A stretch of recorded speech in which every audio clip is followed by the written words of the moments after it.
person. There are people that are always very sad. That's People that sad are to naturally know. sad. Like, they didn't grow up with so much love. So when they get married, they're still sad in it, and having a child, and you know, women care. Like, there are people that are just not really sad. Like, I've seen that kind of instance before. I'm not just happy. Like, you know, when I go to the hospital, the first thing is when I'm taking over duty, I try to make sure that all my patients are smiling. Exactly. I try to tease them. But you find that there's one person that's just unexplainably sad. No matter what you do, that person doesn't just want to. Is not just having it. Another thing could be unwanted pregnancies. That could make you have that. You didn't want this. Common in teenagers. I had a girl of 16 years deliver, and when I went to witness her breastfeed, she was crying seriously. I was literally begging, like, why are you crying? You know, those are the symptoms you look out for basically in when we talk about baby blues. And then another thing could be maybe you're looking for a particular gender, a particular sex of a child. You're looking for a baby girl, and here you have it another boy, a fourth boy. That could predispose one. So those are just basically risk factors. And anybody that has family history of depression, if you have any history of mental problem, because basically baby blues are also, we could attach it to psychiatric disorder. Yes, I think you've answered the next question, because I was about saying, is there can we trace it back to origin, you know, now, you know, because there are some diseases that we can trace it back to family history, health history. So can we trace baby blues? Yes, we can trace. If anybody in your family had that history, your mother, both families, because when you come to the hospital, we ask you history of both families. So from both families, your husband or you, if there's that history, we pay particular attention to it. A man, the husband, also having this baby blues, or the child, or the mother herself. Now, can you just tell us how does that happen? Because I realized that baby blues majorly attack to women right now. So you tag baby blues to women where a woman gives birth and she's having anxiety disorder, she's not happy, she's feeling depressed, and all of the things she's mentioned to us now. How does a man come in having baby blues For too? example, like if a man just lost a job and here am I, my wife just puts to bed, I'll be very sad. Like, it's that's baby blues. That's part of what I'm talking about. Baby blues, feeling of sadness following childbirth. A woman gives birth to a boy, the man wants a baby girl, or opposite. Most times they want boys. The woman gives birth to a girl, the man was looking for a boy. He's very sad and unattached to that child. So it's also common in men, but you know, men now say men don't cry, but it's okay for men to cry. So we won't pay attention to the man, but it happens. It happens. We have such instances in the hospital. All right. Now, there are symptoms of this baby blues. For you made mention of some persons that are very naturally sadist. There's nothing you do to them for them to be excited, maybe because of upbringing, you know, past experiences and all. Now, how does a woman identify for someone that is all excited, a happy being?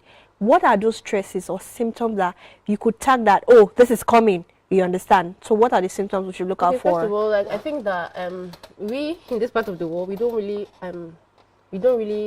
make use of therapy. We don't give up ourselves for therapy, because like other psychiatric disorders, they will tell you in psychiatry that there's no mad person that would accept that they're mad. That's basically what happens in psychiatry. They bring a mad person, they tell you, I'm not mad. So how do you know the person is mad? So in psychiatry, if you're talking, you know, all those kind of things. So when it comes to baby blues like that, we rarely have women that will own up that they're having these baby blues. But it's your ability to talk to them, like to develop a one-on-one relationship with any woman that just puts to bed. Like, personally, if I have a colleague or someone, my friend, that just puts to bed, I make sure I check on you, because I know what it's like. I have a baby, so I know that if you don't get the support you need, you might fall into this category of women that have baby blues. So someone that is happy first day of birth, because baby blues might not just start immediately after birth. Some people come immediately, 2 hours, 3 hours. Some comes 2 days to 3 days. And how do you identify a woman that was in the ward very happy suddenly withdraws? Mood, anger, mood swings, angry, temperamental, sad, nothing is making the woman happy. Some women cry, like I was telling you of the 16-year-old that was crying in the ward. So women cry. I have like a lot of them. Some of them I go to work and a woman is outside crying. You have to observe that this woman there's something is heading somewhere. You have to look out for this woman. Another thing would be loss of appetite. You don't want to eat. Because naturally, anyone that just puts to bed should be excited about food. Yes. There should be something you like. You might not enjoy everything at that time, but there should be a particular food that excites you. So if you try everything, I give you food you don't want, I ask you what you want to eat or what you like, I'll ask your spouse what you like, and I'm forcing you, literally begging you to eat. I know that there's something going on in your mind that's not okay. So I'll create that time to talk to you. Another thing would be lack of sleep. I cannot sleep at night. For someone that normally you're supposed to sleep for some hours or something. Let's leave the discomfort. Maybe there's mosquito or heat or something, but if all other factors being normal, and then you're not still able to sleep, then I know that there's something wrong with this woman. So for someone that is excited at first about childbirth and then suddenly withdraws, doesn't talk, mood swings, anxiety, even the way the person talks. Some people talk to their babies in manners that you will not believe, unbelievable. Exactly. So you would understand that this person, there's something wrong with the mind. All right. So yeah. Now, do you think they create any awareness in the hospital before childbirth when you are going for antenatal? Yes. Do they create awareness for these baby blues? Because, you know, findings before now, and we just did a little survey by asking questions. What do you think about baby blues? And up to 40% of women that have children are not aware. Talk more of the men. So I don't know, do they create awareness of this baby blues? But you know that, like I said, we don't pay attention to those things in this part of the world. Because even when you come for antenatal clinics, they'll teach them a number of things they will not remember. They only come there to eat. They're like, give me oik roll, they're eating. They don't pay attention to the lectures actually. But when it comes to taking care of the pregnant women, that's before childbirth, we have even tried to incorporate men into antenatal, coming for antenatal too. Because everything boils down to support. Partners. If your partner is here during antenatal, sit, listen, support, the number of women will not fall into that category. So there's a lot of awareness going on, talking about to men about supporting their spouses, bed preparedness, all these things. When we talk about bed preparedness during antenatal, we are preparing you. We say prepare for the best while expecting the worst. So that in case you're planning for a normal delivery, that's bed preparedness and complication readiness. Exactly. You are prepared for birth and you're ready for any complication. So that cesarean section doesn't take you by surprise.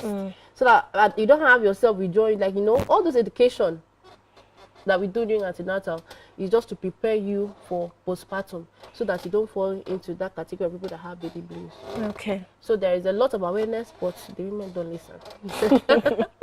Oh, there you go. Now, like she said, there is a lot of awareness, but the women don't listen. And it's sad to know that you are a woman or you have a wife. Even if you're yet to be married, there are some necessary things you need to find out about a woman, about antenatal, about postpartum depression, baby blues, and all of that before you get married, so that you'll be a supportive husband. And then you women, please, you need to find out these things about yourself. Go to the hospital, go for a checkup. We keep encouraging you on the show that checkup is very necessary. It is a necessity. You don't need to be sick before you go to the hospital to check yourself up. We'll go on a short break. When we return, well-being continue. Please stay with us.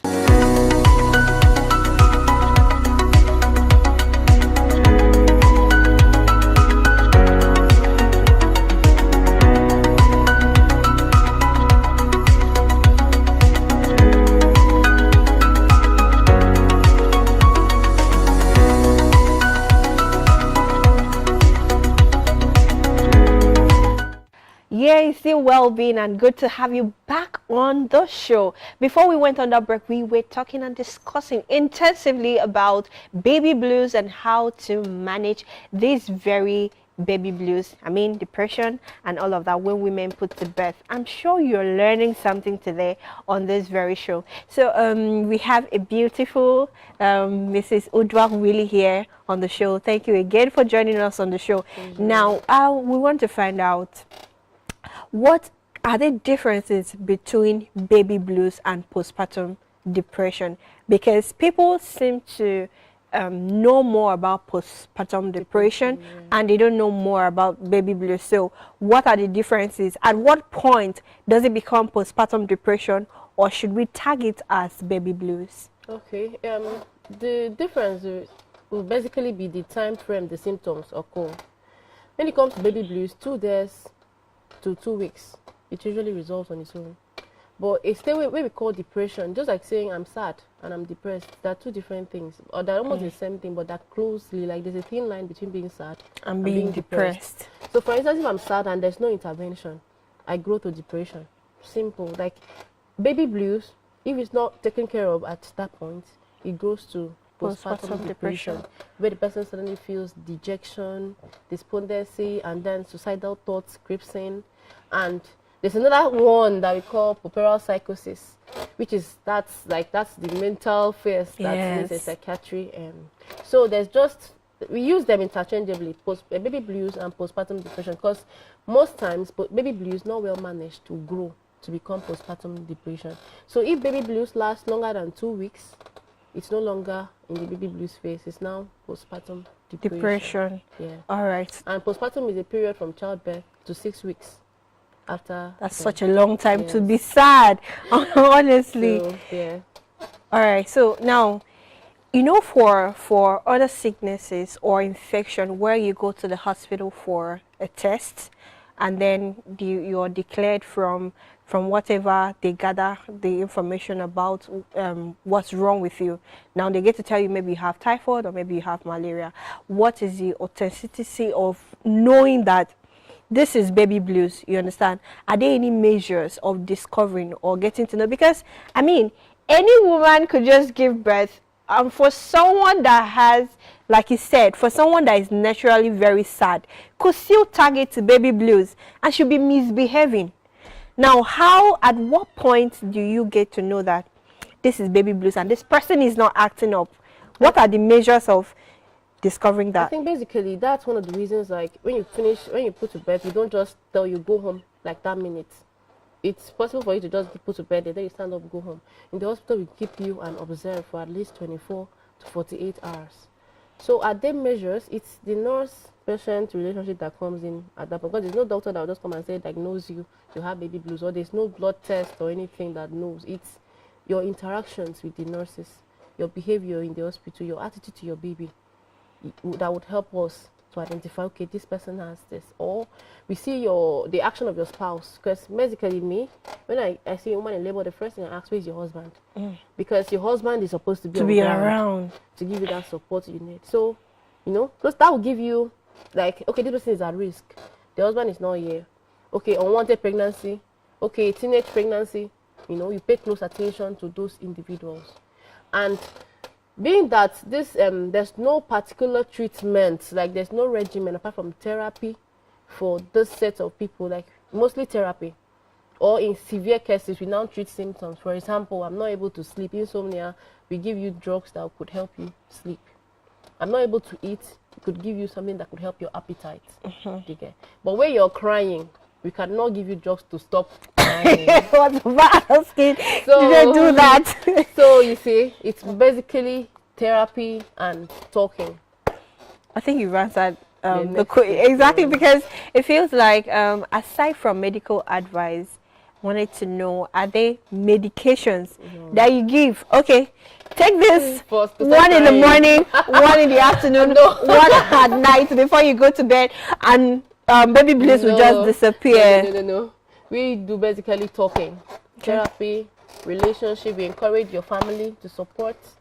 We treat symptoms. That's in severe extreme cases where we cannot help, because if it gets to a point that you're not able to sleep and you're walking around talking at night, we need to put you to sleep.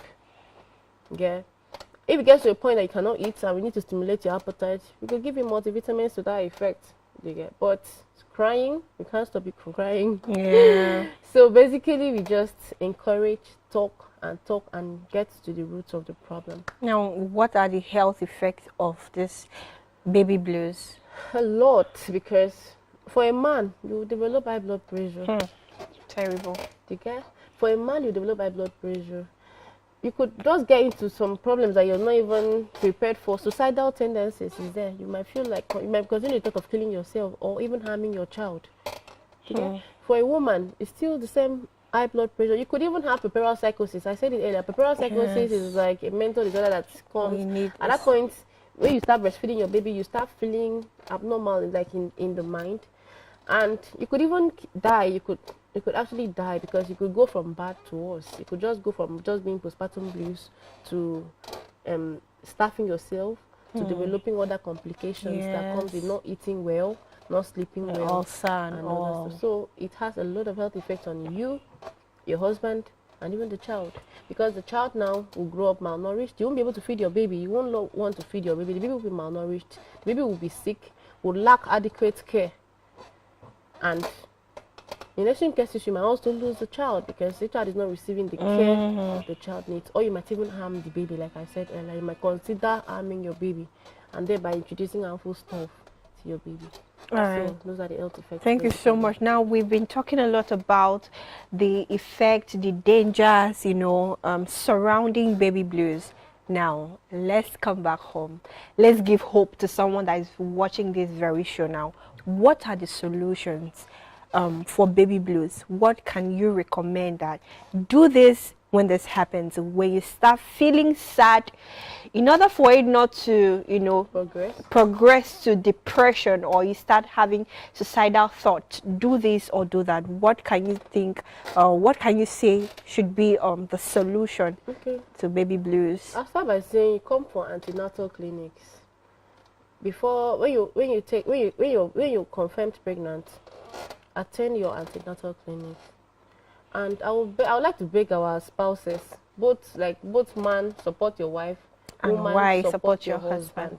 In cases where your husband loses a job, it's not the time for you to flare up as a woman that's pregnant expecting. It's the time for you to encourage, support, seek source for alternatives.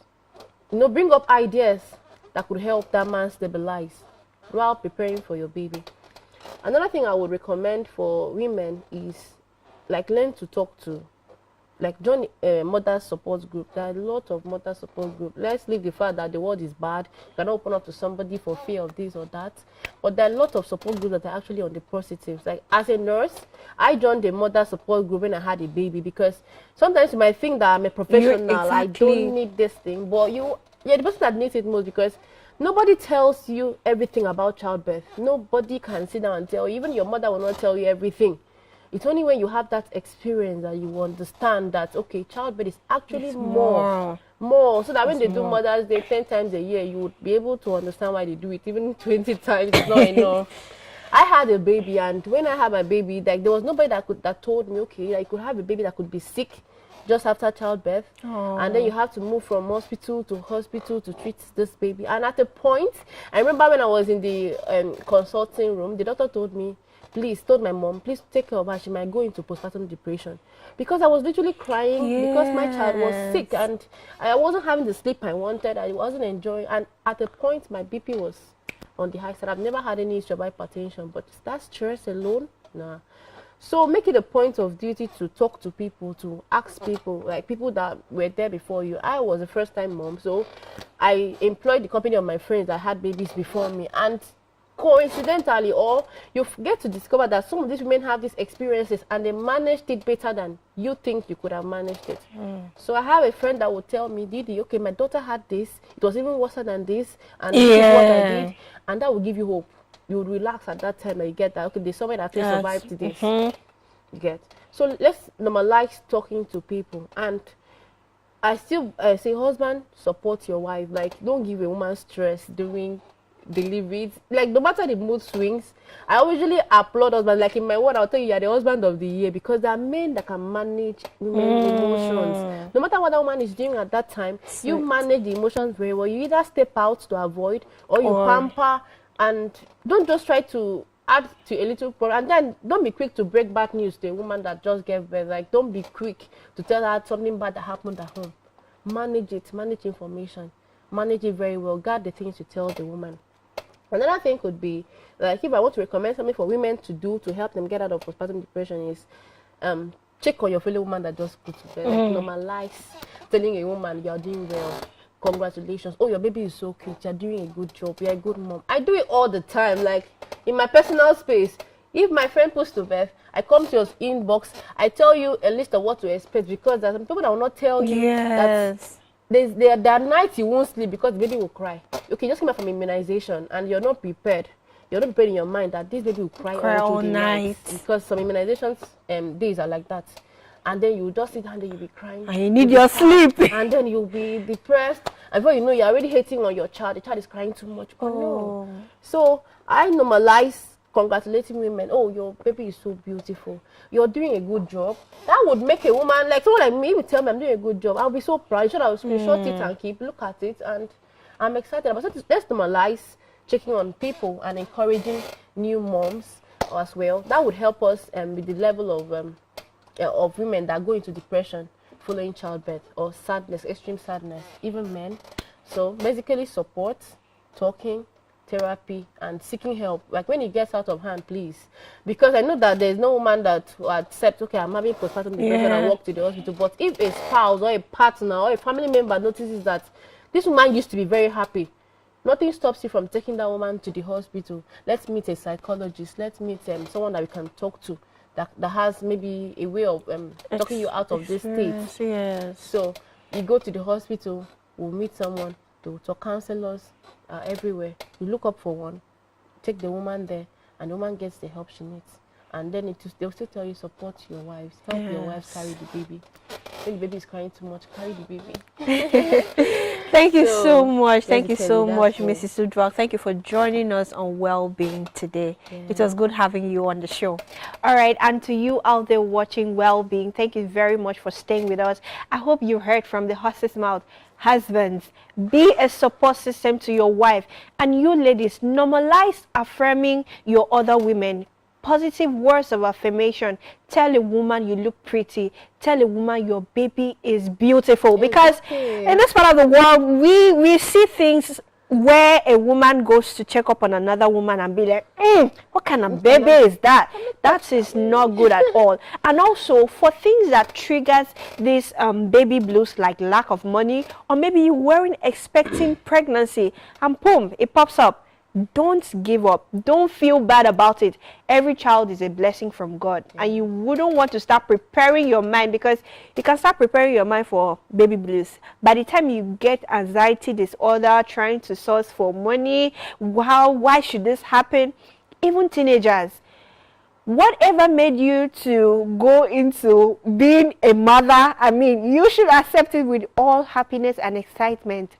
Babies are blessings from God, and people are looking forward to having that very joy in their homes. We'll take a short break, and when we return, I'll give you tips of the day, and then we'll take the show to a close. Thank you for staying.